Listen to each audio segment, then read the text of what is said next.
गेल्या मी 5 वर्षापासून करडी टाकतो शेतात रब्बीच्या पिकामध्ये. आणि त्यातल्या त्यात याचा फायदा असा आहे, बगर पाण्याची, बगर काही खताचं, फक्त एकदा पेरून टाकलं की बाकीचं सगळं बऱ्यापैकी येतात. आता यावर्षी फार कमी पाणी असल्यामुळं यावर्षी काय तेवढी लागवड झाली नाही. पण दरवर्षी मी आमच्या पाऊण एकरमध्ये नाही म्हणलं तर जवळजवळ 4 ते 5 एकर मी करडी काढत असतो. 5 ते 6 क्विंटल एकरमध्ये. त्याचा फायदा मी असा कशासाठी करतो की तेल एवढं अतिशय चांगलं असते की त्याच्यात तुम्ही सोयाबीन खा, शेंगदाणा खा किंवा अजून काही पण करा, पण ह्या करडीच्या तेलामुळे एवढं हे असते, फॅट चांगल्या अतिशय उत्कृष्ट पद्धतीचं असतं. त्याच्यामुळं मला दरवर्षी मी कधी पण करडीचं तेल खात असतो. आतापर्यंत मी अजून कोणतं पाकिट वापरलं नाही किंवा कोणतंच काही वापरलं नाही. हे करडीचे, ह्याच्यात करडीमध्ये दाणे असतात.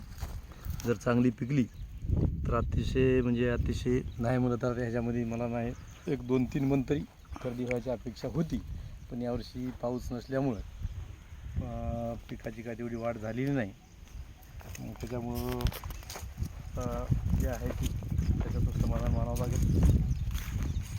दरवर्षी कमीत कमी मला 6 ते 7 मन म्हणजे 2-3 क्विंटल करडी होतात. यावर्षी फार पीक कमी आहे पाऊस नसल्यामुळं. नंतरचा पाऊस पडल्यामुळं थोडंसं आम्हाला फायदा झाला. त्याच्यामुळे आम्ही हे करडीचं पीक टाकलं.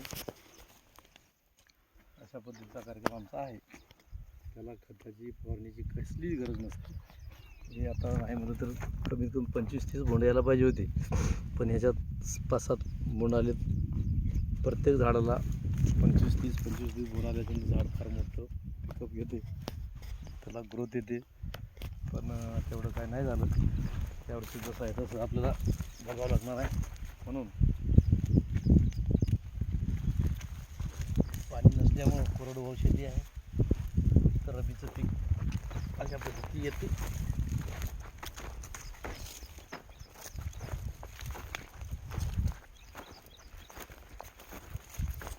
हे साधारणतः असं पीक पाहिजे होतं आपण, हे पीक ओरिजिनल, हे खरं ओरिजिनल. पण हे असलं काही कामाचं नाही. तरी पण असं जर पीक राहिलं असतं तर नक्कीच आम्हाला 5-7 मन करडी झाली असते. कारण यावर्षी थोडं पाणी नसल्यामुळं थोडंसं प्रॉब्लेम आला.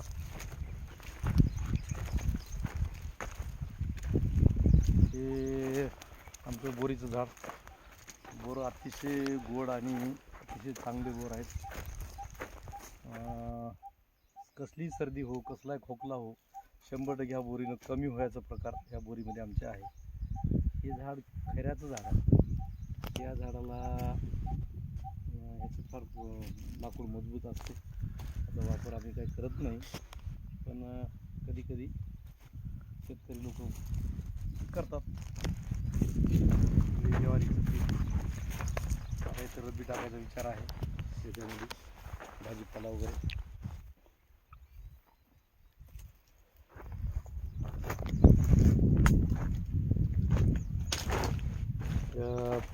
पाणी दिल्यामुळं थोडंसं पाणी आलं.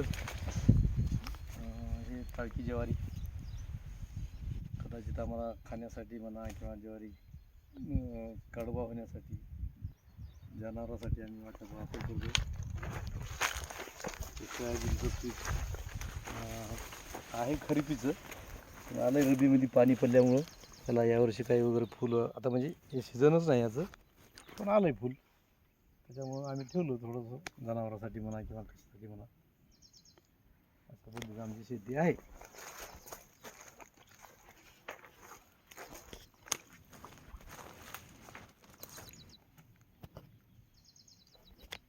खरीपी आहे, खरीपीचं पीक होतं. हे तुरीचे शेंगा आमचं तूर झाली याच्यातली बऱ्यापैकी. आता तूर काही सध्या नाही. ते सोयाबीन, ते सगळं सोयाबीन होतं. या सोयाबीनला काही शेंगा वगैरे लागत नाहीत, तो झालेलं आहे. हे आमच्याकडं पाथरी म्हणतात त्याला. हे पाथरीचं गवत एवढं बेकार असते, त्याला म्हणजे आपल्या पिकाला वाढू देत नाही. त्याच्यामुळे याला आम्ही उपटून काढतो. त्याच्यानंतर हे पिकीचं